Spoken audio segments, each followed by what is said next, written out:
Welcome to Cox Communications versus Sony Music, What It Means for Copyright Law. I'm Keith Kelly, Chair of the Beverly Hills Bar Association's Entertainment Law Section and Associate at Shepherd Mullen. I'll be moderating today's panel. Before we get started, we'd like to thank the Entertainment Law Section sponsor, Lawyers Mutual Insurance Company. More information can be found in the chat feature of today's session. I'm now delighted to introduce our speakers, Rose Ehler, Bobby Schwartz, and Jacqueline Charlesworth. Rose Ehler is a litigator at Munger, Tolles, and Olson LLP, where she focuses on high-stakes disputes in the entertainment and tech industries. She represents both plaintiffs and defendants through all stages of litigation, including bench trials, jury trials, with a particular expertise in copyright, trademark, and defamation law. She has litigated dozens of cases for studios, record companies, trade associations, and talent, and has resolved many more before they reach the courtroom. In 2025, she was ranked as Band 4 in Media and Entertainment Litigation by Chambers USA. Thank you for joining. Thanks. Bobby Schwartz is a partner in Quinn Emanuel's Los Angeles office and co-chair of the Media and Entertainment Industry Practice. Over the last 30 years, Bobby has become a nationally recognized leader in large stakes and often precedent-setting cases, particularly in the entertainment and media fields. He has represented every major motion picture studio and broadcast network, as well as film production companies, pay TV services, video game developers, record companies, recording artists, producers, writers, directors, and actors. He has an extensive experience and success in copyright, trademark, unfair competition, royalties, and participations, First Amendment, defamation, employment, and complex business disputes. He has also handled substantial disputes for companies well outside the media industry and in the entertainment industries. Thank you, Bobby. Finally, Jacqueline Charlesworth is a former general counsel of the U.S. Copyright Office and is also a nationally known litigator and transactional attorney who represents clients in copyright disputes and complex licensing deals with a particular focus on music. Her client roster includes leading music companies, songwriters, and recording artists. She also represents national trade associations in litigation, legislative, and regulatory matters. She was named a Woman Executive of the Year by Billboard magazine for her role in helping craft and secure passage of the Music Modernization Act, landmark legislation that updated U.S. music licensing system. Thank you. So a brief outline about what we're going to go over today. We're going to talk about the background of the case that we're here to talk about, what motivated the court, what does this mean for vicarious liability and volitional conduct? What does it mean for future cases, including with AI, potential congressional action, and impacts on the DMCA? So a quick, brief highlight of the background of the case we're here to talk about. Cox is an internet service provider serving roughly 6 million subscribers. Sony and other music copyright owners engaged a company called Mark Monitor to track copyright infringement across the internet. The software detects when copyright works are illegally uploaded or downloaded and traces that activity to a particular IP address. Over the 2-year period at issue, Mark Monitor sent Cox just over 163,000 notices identifying the IP addresses of Cox subscribers associated with infringing activities. While Cox's terms of service prohibit copyright infringement, it had a policy of not terminating an account until the account had received 13 notices of infringement. Over the 2-year period at issue, Cox terminated 32 subscribers for infringement as a result of Mark Monitor's notices. Sony and the other copyright holders sued Cox in the Eastern District of Virginia, advancing 2 theories of secondary liability. First, Sony alleged that Cox contributed to its users' infringement by continuing to provide internet service to subscribers whose IP addresses Cox knew were associated with the infringement. Second, Sony alleged that Cox was vicariously liable for its users' infringement The jury found in favor of Sony on both theories, found that Cox's infringement of 10,017 copyrighted works to be willful, and awarded $1 billion in statutory damages. That decision was appealed to the Fourth Circuit, who affirmed that Cox was liable for contributory liability, reasoning that it's supplying a product with knowledge of the recipient will use it to infringe copyright is exactly the sort of culpable conduct sufficient for contributory infringement. The Fourth Circuit, however, reversed on its vicarious liability and remanded the case. Supreme Court granted cert, and only on the issue of contributory infringement, a 9-0 decision with the majority holding the provider of a service is contributory liable for a user's infringement only if it intended that the provided service be used for infringement, which can be shown only if that party induced the infringement or provided service is tailored to that infringement. There is a concurring decision that agreed generally with the result, but differed on the ways in which the court received or arrived at that result. So I know that was a lot, so let's turn it over to the experts to actually go through what this means and what's next. I'll turn it over to one of you. Well, why don't we start with the difference between the majority and the concurrence, which I think is important, and then we can maybe move on to what motivated the court, which is that Justice Sotomayor's concurrence, which could have, from the discussion at oral argument amongst the court, likely been the majority based on the way the conversation was going, really took issue with Justice Thomas' majority opinion for implicitly limiting the contributory infringement doctrine to just two grounds and analogizing those to patent law rather than relying on the broader, wealth of the common law to allow for different ways for courts and plaintiffs and parties to prove intent. And so I think that was a big issue at oral argument. And ultimately where the majority landed was this sort of very narrow analogy to patent law without saying anything about potential aiding and abetting or other sources of liability. And Justice Sotomayor disagreed and thought that there would be other areas or other avenues for liability. Yeah, I think just to chime in, I think she also seemed, and this was another big point at oral argument, was concerned about the fate of the DMCA and basically, if you narrow the doctrine, as the court did so sharply, of contributory liability, that is, you're really reducing the incentive for service providers to participate in the DMCA system, which was designed as a sort of compromise to give a safe harbor to services that abided by a certain set of rules, and then some protection to copyright owners through takedown processes and the ability to challenge the safe harbor requirement. And so I think there was a lot of focus on that at oral argument. And, Cox in particular said, look, if you go our way, which the court did, there's really nothing, we win hands down, basically. And so I think, one of the notable things about this decision, and it was funny, I was just this morning, I took a quick look at Aereo, which was another big Supreme Court case, but the fact that the majority opinion just had no concern for dismantling, basically, or at least sharply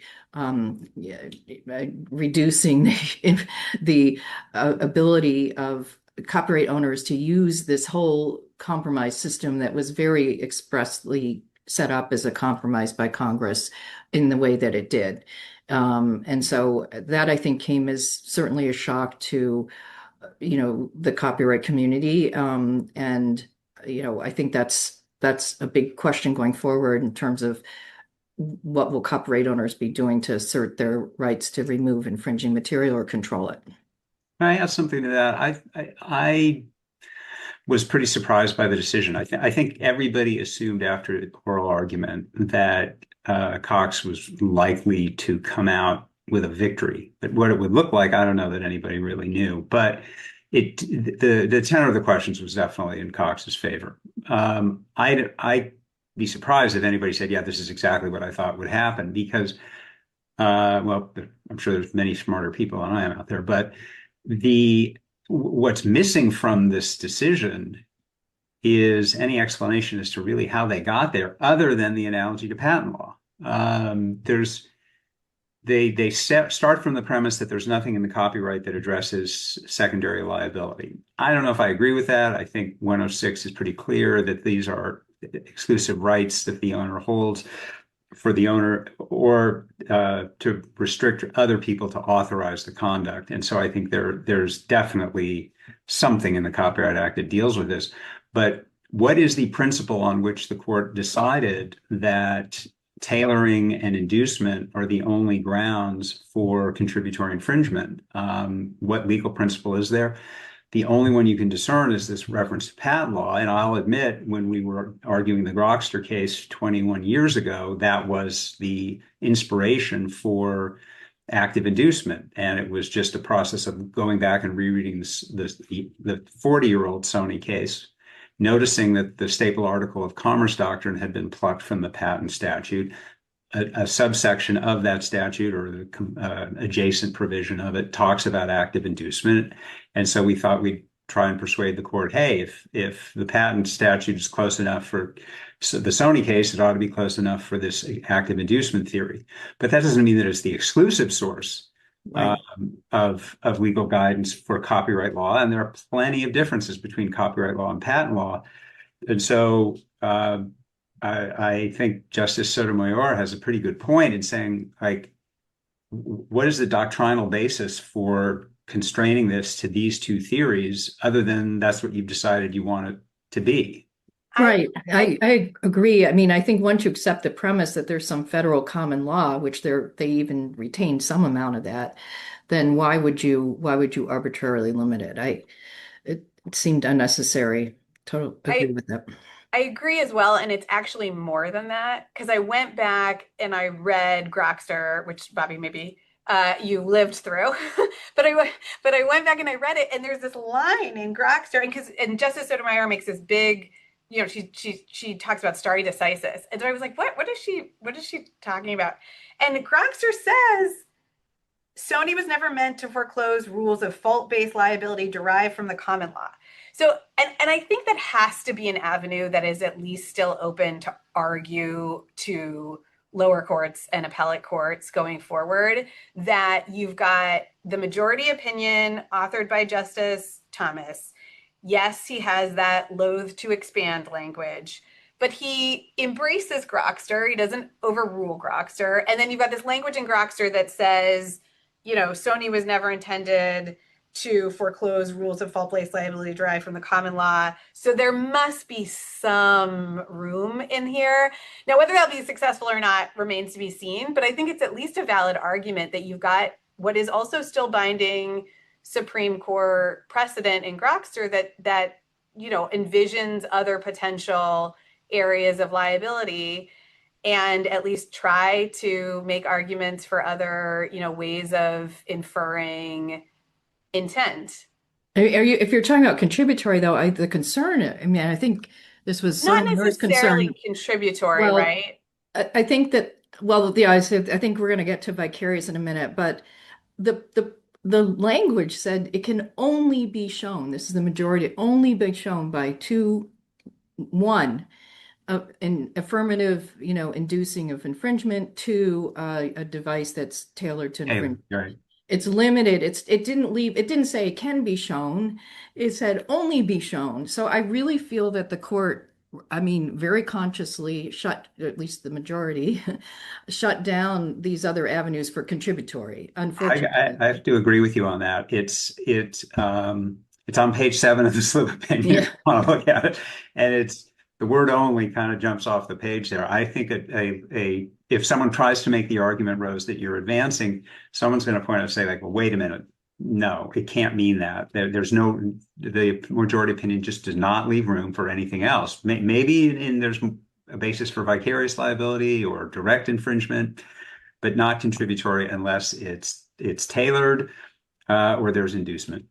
Yeah, I mean, And I think there's going to be a lot of fighting over, and people who are copyright owners on trying to pull up and widen what inducement means. I think tailoring,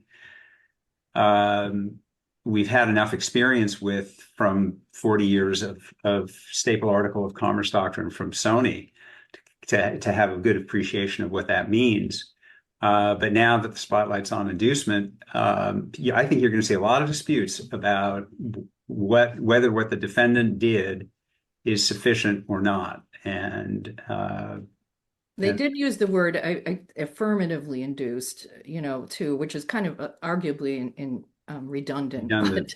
But emphasize the fact that, you have to show now, if you're drafting a complaint, you have to have facts to support the idea that it's not just that they put something, out there in the world that could obviously infringe, but that they encouraged it, just as in the Grokster case. I think, I don't know if we want to move on to sort of the vicarious point, because I think this is, since the Fourth Circuit didn't uphold the vicarious verdict and sent it back down, and then the Supreme Court didn't take cert on that issue when Sony had petitioned. So, we're now looking at a world where I think there's going to be a lot more pressure on the vicarious liability doctrine, as people traditionally they're, I've drafted, I can't tell you how many complaints where you plead them both. They're, in addition often to sometimes direct infringement. But, that doctrine has also, for one thing, it's been pretty clearly limited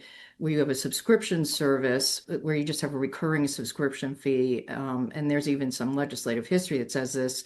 That doesn't count as a direct financial benefit. By the way, I think I forgot to mention vicarious, for those of you who don't know, you probably all do know, it's direct financial benefit plus right and ability to supervise the infringer. And, the traditional cases in this area involve like a flea market or a department store where you had a concession that was, part of the larger enterprise. And there was arguments that you were drawing people in by the fact that you were selling bootleg records into a flea market or in a department store. And the courts held that even if it wasn't an employee context, you could still hold the department store or the flea market liable for that conduct. And I think what's interesting to me in sort of thinking about this standard, let's say you're running a service where you're putting ads on content, and there is like there's really a good argument that you're directly benefiting from that infringing content. But what is the right and ability to control? Interestingly, Grokster says it's really the right to have something removed. In other words, I think we're going to see a lot of arguments about, like, practically speaking, we don't know what people are uploading. We have no ability to control this. It's an automated system. The stuff goes up. But the question is, if you, in your terms of use, if you say we have the right to remove infringing content, whether courts are going to take that seriously. Yeah, one thing, Rose, I didn't want to interrupt. Oh, I was just going to say it'll be interesting to see, just because the right and ability to control is also, there's a sort of separate body of case law in the DMCA 512 safe harbor for section B through D services about what that means, which is much more restrictive. It's not just if you have it in your terms of use. So, but as of today, those two doctrines, courts have recognized that they're different and have recognized that right and ability to control in the context of the DMCA safe harbor for 512B through D services is a more narrow, set of conduct and actions than in vicarious liability. So not to, well, but the problem is that law has, right. But it'll be interesting to see what that looks like. Sorry, go ahead, Jacqueline. Yeah, no, I was just going to say, I totally agree, but that law tends to blood into each other, because they're so close related. And we have all these decisions saying, well, if you're screening stuff for pornography, that's not right in Yeah. ability to control. And so I think that's going to be, as I said, even within vicarious liability, a real sort of pressure point. Not to mention what you had brought up, I think when we were chatting a couple days ago, was the volitional conduct doctrine, which also has affected, sort of impacted this whole area of law. And I think, where you have, especially we have automated systems and, there's case law.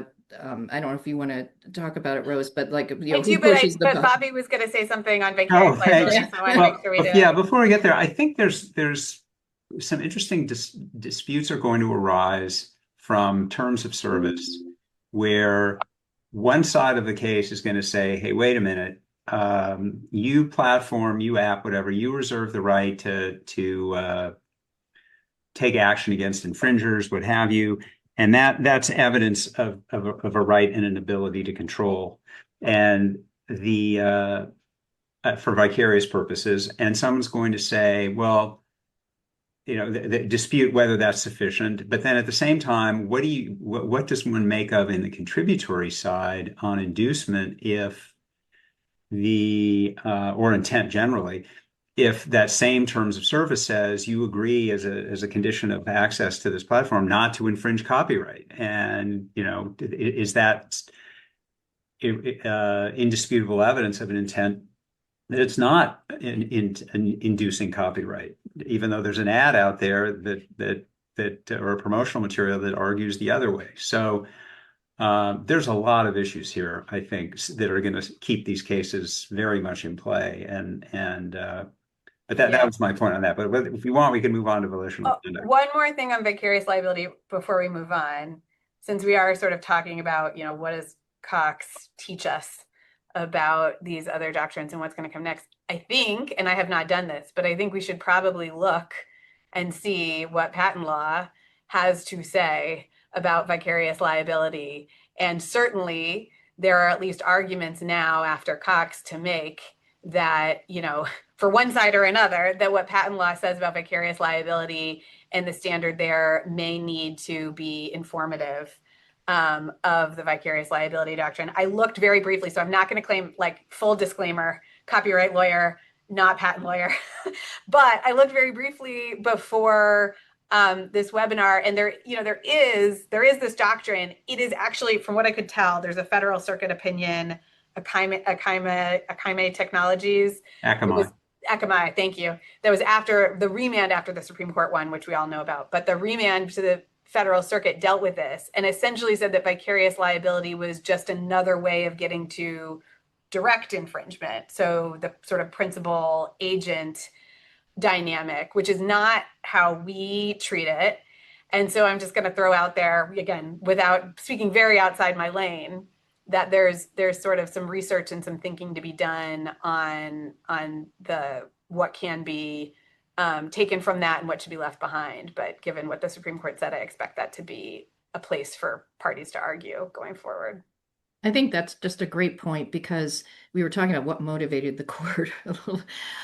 I mean, part of it just seems to be to, like, have copyright law mirror patent law, which I think there's a lot of problems with that point of view, because I think they serve two different functions. But there just seems to, we've seen this a few times now, where the court is just courts are very inclined to adopt the patent standard into copyright. And I think, just speaking generally, it is helpful, I guess, if you have a federal common law, to have sort of a one standard across the board of all intellectual property. But the problem is that it's a square peg in a round hole to some extent. I mean, the way copyright infringement, you're dealing with usually many more works. There's mass infringement. There's all kinds of reasons.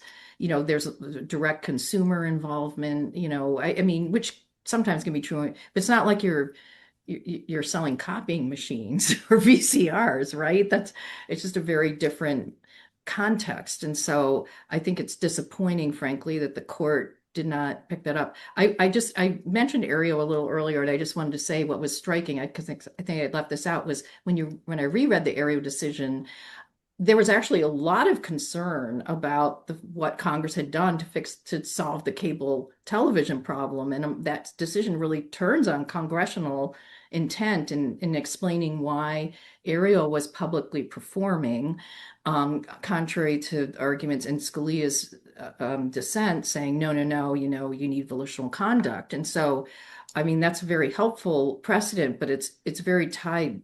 Well, number one, it's very tied to a particular legislative agenda. But number two, it shows, I think, a lot of the shift in the court in terms of the way they think of these problems. Like that court, I think, would have paid a lot, even which wasn't that long ago, it would have paid a lot more attention to the background of the DMCA, which is very clear. And so it's disappointing that the court seems to, I mean, obviously taking it sort of, I don't even know if it's a textual approach, but a very narrow approach to copyright that really isn't concerned with a lot of the policy behind this, here, the DMCA.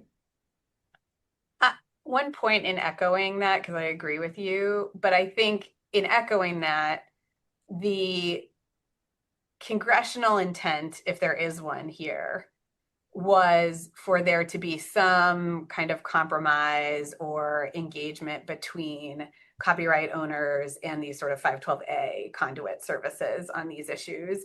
And the most recent voice on that, to your point, Jacqueline, was the Copyright Office's 512 report, which was only a few years ago, that said very clearly the DMCA safe harbor the law had already moved to be much more sort of service friendly, internet service provider friendly. And the Copyright Office was advocating for fixes to sort of bring it more to a neutral playing field. And then what we had here was the Supreme Court really just jettison that congressional obliteration entirely and not recognize it as relevant to the decision that it was making, which, I think that the purpose may have been a little bit even a level deeper than just sort of aligning copyright law and patent law, because patent law has a statute. Copyright law doesn't have the same the text. So it just really makes no sense. But I think it's just a more general view of the court, the current court, to narrow tort liability. And so you had narrowed tort liability in the Twitter case for, sort of anyone other than the direct tortfeasor. You had narrowed tort liability in, And so you're just I think that is motivating it, and in almost to the detriment of what was Congress's intent, and what does the statute say or not say, and what is the sort of common law that should underpin here. So can I push back a little bit on this DMCA question? I mean, maybe I'll just spit it out. Certainly, the DMCA has remaining value in contributory infringement cases that arise from, I would think so anyway, tailoring cases or inducement cases, and of course vicarious liability. So, you're right. An and direct overreaction? too. What's that? But practically speaking, like let's look at, how would you, I always think about this, like if I were writing the complaint and there's a ton of infringing stuff on this site and they're not taking it down despite my notices.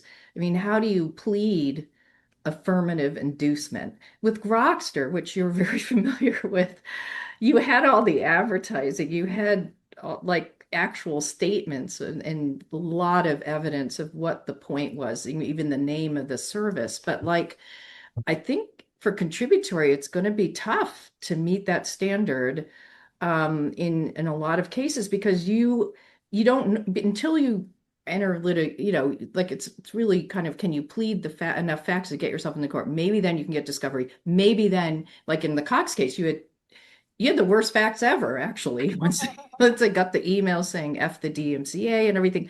But how do you get into, we've had maybe you follow this more closely. There's the Fung case. There are very few inducement cases that we've seen since Grokster, because also it's just, Grokster is kind of a roadmap to avoiding inducement liability. It's just like, don't put it in writing, don't say it, don't advertise it. It's easy But to that kind of, I think we should be okay with that. I mean, if I think it's fair to say, and that's why I said earlier, I think there's going to be a lot of fighting over what constitutes inducement, what's sufficient to be inducement. I think it's got to be something that's objective. It's a bit like defamation. What is the ordinary recipient of the messaging from this platform, service, ISP, whatever, hearing? What are they being told? And are they being told that they're being encouraged to infringe copyright? And but the question is like, well, some statements can be more vague than others. And is that I don't think there's going to be an absence of any inducement cases, but I still don't think it means the end of the DMCA. And as a lawyer who represents content creators and technology companies, when technology companies have come to me anyway in the wake of this decision, I said, by all means, continue to adhere to the DMCA. You have no idea where this case is going to take people or what you're going to get accused of, and it's insurance that you should continue to pay for. yeah, I mean, I love that advice. I think it's a good advice and careful advice. But I think I think a lot of this, as I suggested earlier, there's going to be a lot of pressure on the vicarious doctrine. We're going to see some more cases interpreting that, which I think, agree with. And then also this volitional conduct issue, which, when you have automated systems where people are just uploading stuff and, there's no even particular screening beyond obvious, like pornography and things like that, are we going to see decisions that say, well, that you don't really have the right to supervise and control in practical reality? It may say so in your terms of use, but everyone knows that's, just language, blah, blah, blah. I mean, so I feel like there is a lot more risk to copyright owners in obvious, I think you would probably agree, for copyright owners who are trying to get stuff removed. And there's also just straight on services where people are these cases all arose out of bulletin boards where people are just posting stuff.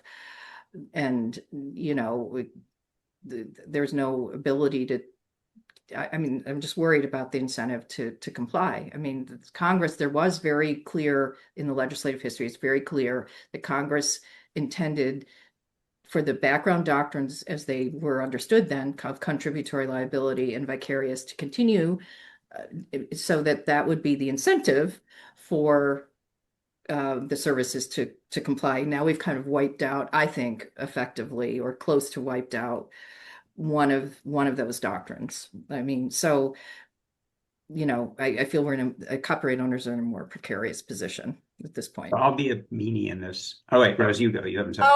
Go ahead if you were going to respond to. I was going to echo what you said on the DMCA. I agree. I agree, Jacqueline, with that is the result. In other words, there are going to be fewer contributory infringement cases. There just have to be, knowledge plus failure to take simple measures or not, whatever the formulation was in whatever circuit you were in. It's different now. The question is I know this is going to not please a lot of people in the room, but who have an interest in protecting content. But if the issue is, okay, we're going back to Sony and the original Sony, and we are saying that we're not going to hold people contributorily liable if they're putting out a product that's capable of non-infringing uses. And it happens to be that most of these platforms or services are. And that's the balance we've decided to make, and I don't think that's necessarily the wrong result or a socially or economically horrible result. I'll take the other side of that argument. Please do. Please. So I think the other side of that argument, including for technology companies, is there's absolutely the wrong result, because if you're the technology company that has the contractual relationship with the content owners, if you like a Google, YouTube, right, with a contractual relationship with music companies, a contractual relationship with others, then you may you are going to find yourself without the ability to have any assurances that the sort of like would-be bad actor, competitor, whatever's out there are going to get shut down. And so I think, I mean, maybe that's fine because you think that you could just do it too and do it without a license, but I think it actually has a real eroding effect on the market. And if we go back to like, the purposes of the DMCA, which I've written into so many different briefs, right? The purposes of the DMCA were to encourage, from the copyright side, were to encourage online exploitation of copyrighted works. So if we want new digital platforms for movies, music, books, etc., we do actually want robust protections around it so that the legitimate ones can have economic value and that benefits the technology companies that are doing it the right way, that are actually in economic relationships with the copyright owners. So that's my counter argument. It's a fair argument. It's a fair argument. I mean, it's just that there are always going to be bad actors. Yep. We wouldn't be doing what we were doing and being compensated for it if there weren't. And there are always going to be investment-based decisions or investment based on expectations of what the law is and what rights this person or that person has to stop the bad actor. And if they're insufficient, then people will stop making deals of the type you described, and the environment will look different. Maybe it'll be worse for the creation of content and the incentives that the founders wanted in the copyright clause, or maybe it won't. I don't know.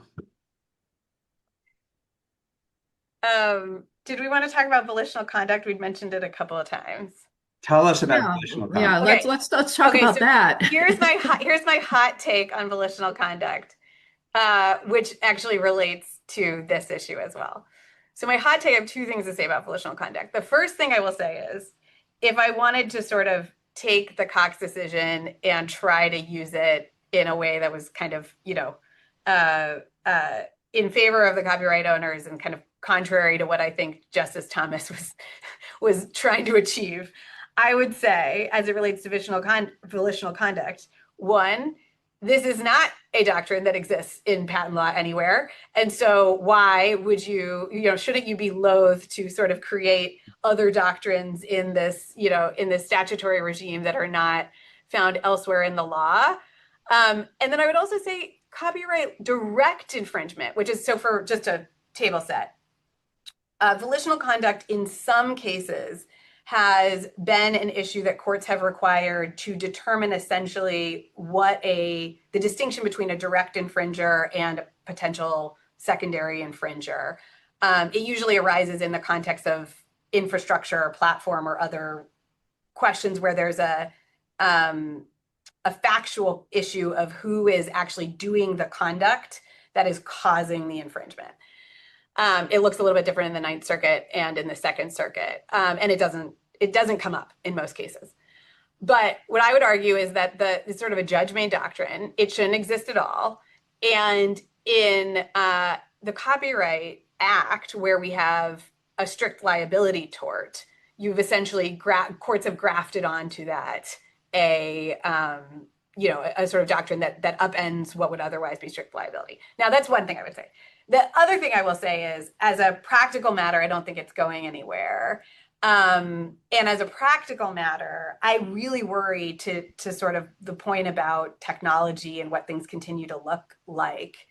Things have been changing for, the last 30, 40 years, and things are going to continue to change. And the more technology intermediaries we have between humans and kind of end conduct that is infringing, the more difficult it is going to be to wrap our hands around this doctrine as lawyers and judges, because it's really intended to determine whether, person A or person B or, person A or company B is the direct infringer. And when we have things like agentic AI and, other kind of chain reactions that can be the cause, I just think this doctrine is going to cause all sorts of trouble for courts and lawyers to wrap their hands around. And then, I'm sure we'll get I agree with that. And I think, yeah, I agree with that, Rose. I mean, we have fairly recent decision. I mean, you say it's not going anywhere.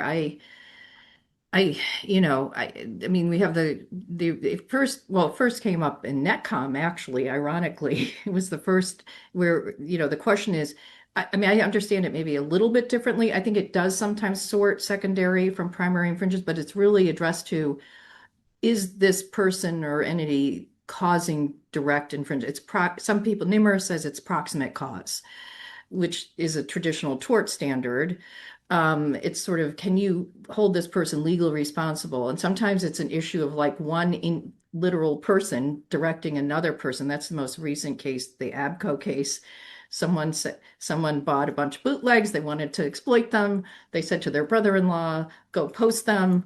Oh, whoops. The person who was running that business, who directed, was found not responsible. But I think it's more germane to a lot of what we're going to be seeing with AI and everything is the more the Cartoon Network situation, which is Cablevision case, where the court said, well, it's the people who are sitting in their homes who are pushing the button to record the stuff through your system. Therefore, you're not Cartoon Network. There's no volition, meaning no probable cause. You're not responsible for direct infringement, even though you built this whole system and created this whole system that allowed people to do that. And I think it's kind of one of these things that can kind of shape shift this whole like copyright. It's a very weird sort of add on to the law, and it often, I think, produces sort of ridiculous results. Like if someone's running a business and hires someone and says, you go ahead and upload this stuff, like why are they responsible for direct infringement? I also think we're going to see a lot of play there because, I mean, more and more automated systems, agentic AI, just what you said, Rose, there's going to be more and more arguments made that it's not the system, it's the person who's pushing the button, the consumer. So should we, that's a good segue to talk about the effect of Cox on some of these AI cases. And I'm wondering if you could, I'm playing MC, apologies, Keith, but could you talk a little bit about your views on if we divide the cases into training issues for liability and output issues? I mean, we've already seen the Supreme Court think it has an impact in directing the Fifth Circuit, but let's talk about AI cases. What do you think there?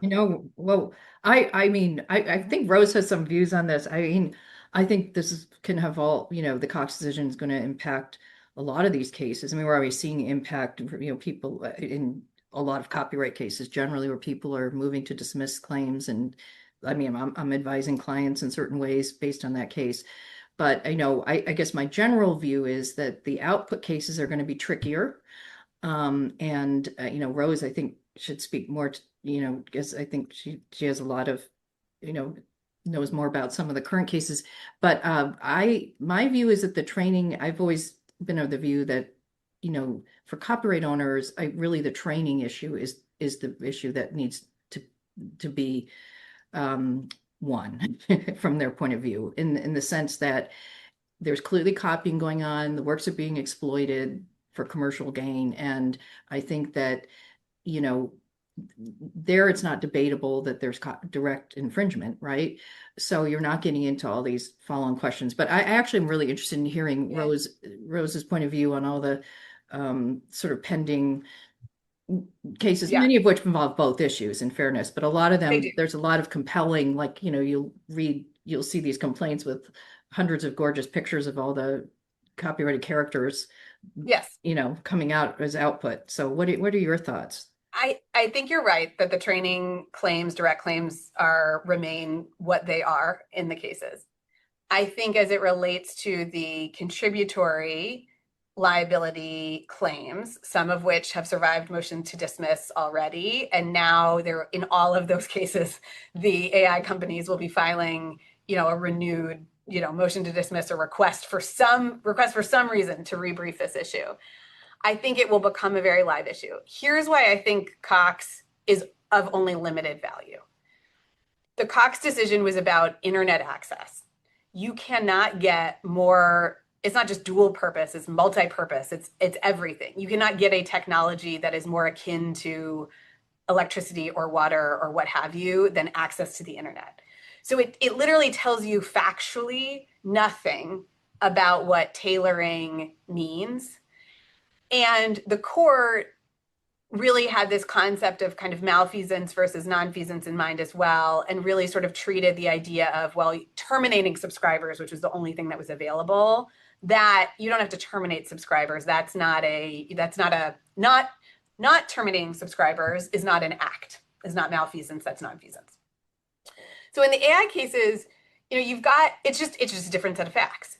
And I think you have things like guardrails that are being built across a range of aspects of these platforms in a way that is different, right? There is activity happening to build guardrails, and so this is in the contributory claims. And that activity can mean something, and it might mean that is an act. And so decisions you make about what you do and don't do with your guardrails may all of a sudden start to relate to the question of tailoring or affirmative acts. And so I think there's going to be a lot of movement on that issue. That said, I think it's an uphill climb for a lot of the copyright owners. But I just think Cox only gets you so far. It doesn't tell you about the facts of these cases. And there's been a lot of factual development, and so there might be facts that still make these, fact issues not motion to dismiss law issues. So just to recap, what I think you're saying is on the training side, that's probably more of a direct infringement theory anyway. Yes. Yep. And not touched. The Cox doesn't Well, affect. not touched, but I would say becomes more important, I think. Yes. Sure. Yeah. Because it may have significant effects on the output side, on the theory that from a contributory standpoint, you can just as easily prompt Claude to give you a favorite cookie recipe as you can, right? Tell me a story about 4 people who live in New York that have no show about. Give me just the facts, all the things you can imagine that are sort of non-infringing facts. Right. And then on the vicarious side, and then I suppose that those cases will then turn on the extent to which there is or is not inducement for contributory purposes. And then on the vicarious side, although this case didn't deal with it, that'll be, if you look at the Fourth Circuit decision in this case, it's probably, which the Supreme Court left in place for whatever that's worth outside of the Fourth Circuit. But you're going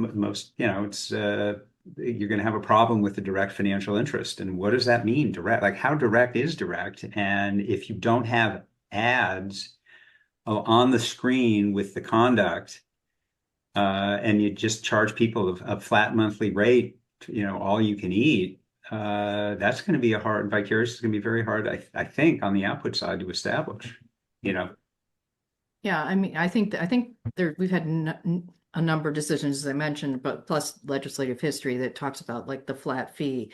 But I do, I think there's probably some nuance to the advertising, like if you're running banners, and you could argue that's there's infringing material that's a draw for people to view the general pages and everything. We're just going to see a lot more fighting about vicarious liability. Can I ask you a question on that? Let's say you have that situation and factually, so you've got a banner ad, you've got a generative AI chatbot, you're giving it prompts, and the platform is selling ad space through Google Ads or whatever, and so, but you're going to see an ad if you're typing in a prompt that would produce, let's say, an infringing output. You're seeing an ad, and might even be the same ad, if you're putting in a prompt that would not yield an infringing output. What do you does that matter? Well, I think it's going to matter a lot to the people litigating. No, I'm saying, if you're the judge, I think these are the fine points. I mean, I think obviously it's a deeply factual question. You'd have to be able to show that the ability to produce, I guess, infringing content was a draw to your site, and that it might depend too on sort of what ads were running at what times and who was seeing what. And I mean, it's a tough question, but I do think you're going to see fighting about, right, this scenario is exactly like this, which is are you getting more revenue, basically? Are you profiting directly from, I don't think it has to be a specific infringed work, but from the not, from the infringing content that's made available or is being made available by the site. I mean, AI is a new frontier, so it's hard to, we don't really have precedent yet on terms of how you would analyze that, the fact that you're enticing people to produce infringing content, and you have, again, I go back to the training thing. The infringing content is stored in the model, right? So Right. this is why they're able to do it, which is also an interesting question of, proximate cause. Yeah, for those, I mean, I think, Rose, you said this at the beginning, or maybe you did, Jacqueline, that these cases become roadmaps or recipes for both plaintiffs and defendants as to how to, obviously, plaintiffs want to read them to see how they're going to prevail, and defendants want to read these things to see what they should do, what they should avoid, so that they can't have liability. And it seems like the takeaway from Cox and at both the Fourth Circuit and the Supreme Court is, don't do anything that would be construed as inducement. Make sure that your platform is indifferent to copy, whether it's put to copyright infringing uses or not, so it can't be said to be tailoring. And don't have a business model that depends on infringing activity. Just don't risk putting those banner ads up there. Just have a monthly fee or an annual fee, whatever. And if you do those things and then you comply with the DMCA, I guess it's a big list, but it makes it hard for you to get sued. And let's say that is the takeaway. Are you, from the standpoint of copyright owners, I assume you're still very disappointed in that those are the ground rules. I think the issue from the copyright owner standpoint, the reason those ground rules don't help is, it's sort of, to your point on the DMCA, I think the DMCA for 512B through D services, which is caching, hosting, information, the search reference linking. For B through D services, the notice and takedown regime is still what it is. That will all still exist. But for copyright owners, it's sort of, for platforms, then that's their only remedy, and that really doesn't address the mass scale of infringing works that compete with theirs out there on these platforms and then more broadly on the internet. And so I think that's the disappointment, is that there's no real way to get platforms to help to police the platforms and to create guardrails or what other tools for getting the infringing content down. That's the downside. Yeah, I mean, knocking out the ability to go after ISPs for,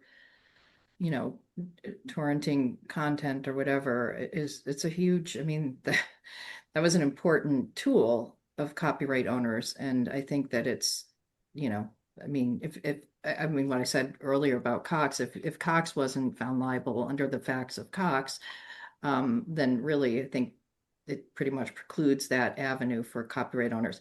I also think, though, that it creates a lot more risk, in terms of the other doctrines, and as they get, whether it's vicarious or volitional conduct, I think it's a much more precarious environment than we had before.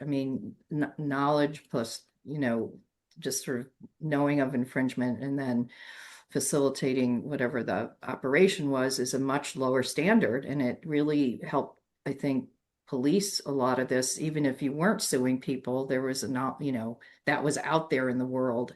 And I think it's hard to see a silver lining here for copyright owners. Oh, yeah. So Keith, we've got about 5 minutes left. Do you want to throw some more questions out? Yeah, we do have some questions from the chat. You've actually answered some of them, so very good timing. I think you've answered this, but maybe we can go over it again. Under this Cox decision, would AI companies ever have liability for infringing output created by its users absent a Grokster-style inducement evidence. I think you just went over that. Yeah, Yeah. and so I think the answer is we'll see. But I think the answer is My I answer don't is think no. There you go. we'll see. It depends. It depends. Well, no, I think it's we'll see, and I think it's actually we will see relatively shortly. Mhm. These cases are moving so fast, but I don't think that the copyright owners are going to give up because of Cox. Back to vicarious liability. Is the Supreme Court likely to limit vicarious liability by requiring a really direct benefit, i.e., a payment per infringement? That's an extreme example, but yeah. I think if you go back to Grokster, where they did state what these standards, what each of these forms of liability is and what the requirement is, I don't think there's any dispute that there is the word direct is in there already. And so it's just a question of courts deciding what that means. And there's going to be cases on the edges of that where, like Jacqueline's point of a banner ad, is that a direct financial benefit? Or is it not? If the non-infringer is seeing the same ad, how is that different than just a flat monthly fee? I'm not saying that's the right result. I'm just saying people will be making those arguments, and there will be business models that we don't even know about yet that will come into existence that lawyers within technology companies will say that is or is not crossing the line of a direct financial benefit. To me, that's really where the fight's going to be, and I can't tell you what the outcome is. And the Supreme Court takes so few copyright cases. There's so many other issues to deal with. I hope this isn't the one. Well, also they declined to take this this Yeah, was that's a good point. Sony petitioned. They said no. I think the standard is very clearly articulated in Grokster. So I agree with. I don't foresee the Supreme Court.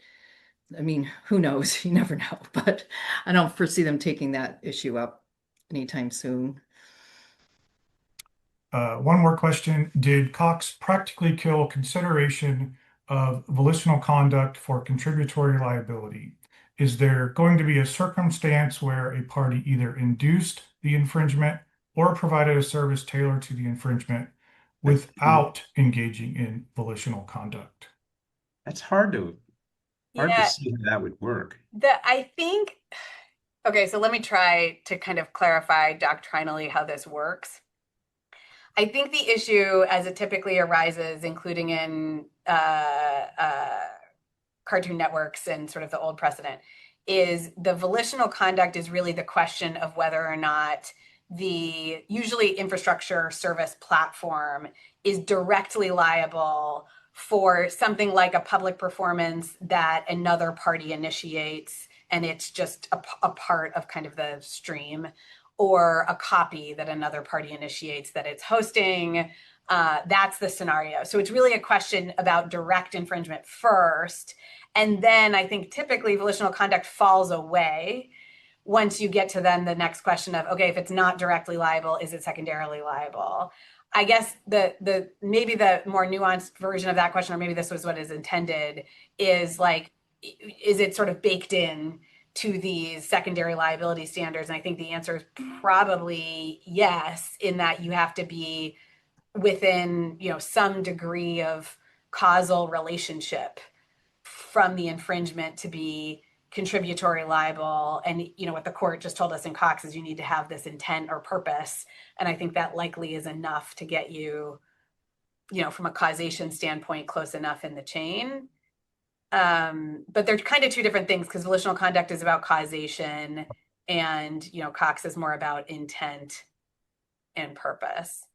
Yeah, as I think about it, I'm going back to Grokster, the defendant's original position was that they were very different from Napster in that there was no centralized server system. There were no copies of files residing on their servers. In fact, they didn't have servers. They didn't have anything.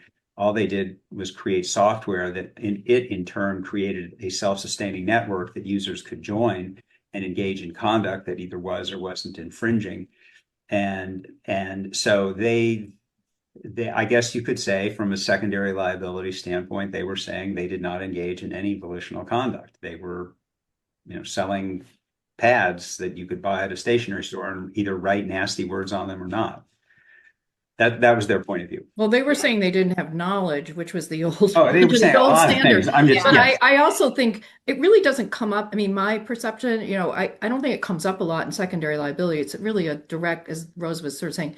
So, to have secondary liability, you always have to have primary liability, right? So there could be questions where, whether there was actually direct infringement going on, where you would have a volitional question. But it's not, I think the standards we now have, I think, clearly enunciated standards by the Supreme Court in terms of what you have to show.